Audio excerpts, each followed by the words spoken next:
حج کی بات ہو رہی ہے اور حج کعبۃ اللہ اور مدینۃ المنورہ، ہمارے ناظرین کو مختصراً ان دو عظیم جگہ کی فضیلت ذرا بیان کیجیے۔ حرم کعبہ کی فضیلت کے بارے میں جی مصنف ابن ابی شیبہ کی حدیث میں آتا ہے، نبی علیہ الصلوۃ والسلام نے فرمایا النظر الی البیت عبادۃ، ماشاء اللہ، کہ بیت اللہ کی جانب نظر رحمت کرنا یہ بھی عبادت ہے۔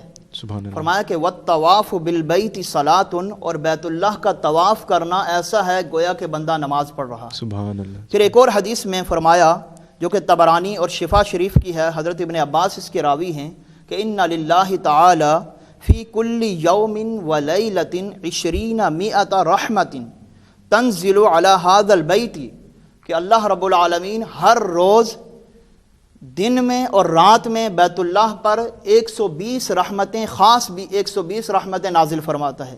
ان میں سے فرمایا کہ 60 للطائفین، 60 رحمتیں صرف بیت اللہ کا طواف کرنے والوں کے لیے ہوتی ہیں۔ سبحان اللہ۔ اور فرمایا کہ وَأَرْبَعُونَ لِلْمُصَلِّينَ، اور 40 رحمتیں بیت اللہ میں، حرم کعبہ میں، مسجد حرام میں نماز پڑھنے والوں کے لیے ہوتی ہیں۔ سبحان اللہ۔ وَعِشْرُونَ لِلنَّاظِرِينَ، اور 20 رحمتیں محبت بھری نگاہ سے بیت اللہ کا نظارہ کرنے والوں کے لیے۔ اللہ اکبر۔ اور اس کے لیے فرمایا مدینہ شریف کے بارے میں حدیث پاک میں آتا ہے، اللہ کے رسول نے فرمایا کہ من زار قبری وجبت لہ شفاعتی، بے شک، کہ جس نے میری قبر انور کی زیارت کی اس کے لیے میری شفاعت واجب ہو جاتی ہے۔ ایک اور حدیث میں فرمایا کہ جو شخص، فرمایا کہ من جاءنی زائرا لا تحملہ حاجۃ الا زیارتی کان حقا علی ان اکون شفیعا یوم القیامہ، جو میری زیارت کے لیے آیا اور صرف اسی قصد و ارادے سے آیا کہ میری زیارت کر سکے،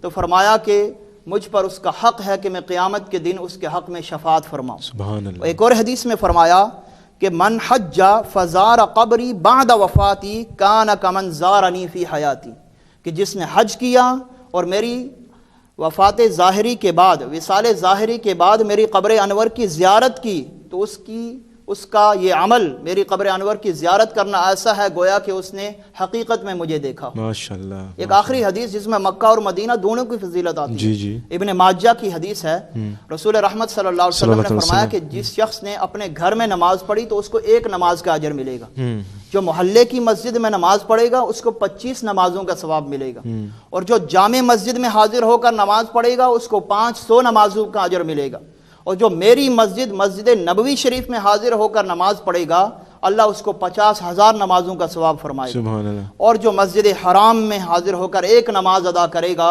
اس 1 نماز کی برکت سے اللہ تعالیٰ اس کو 1,00,000 نمازوں کا اجر عطا فرمائے گا۔ ماشاء اللہ، سبحان اللہ، سبحان اللہ۔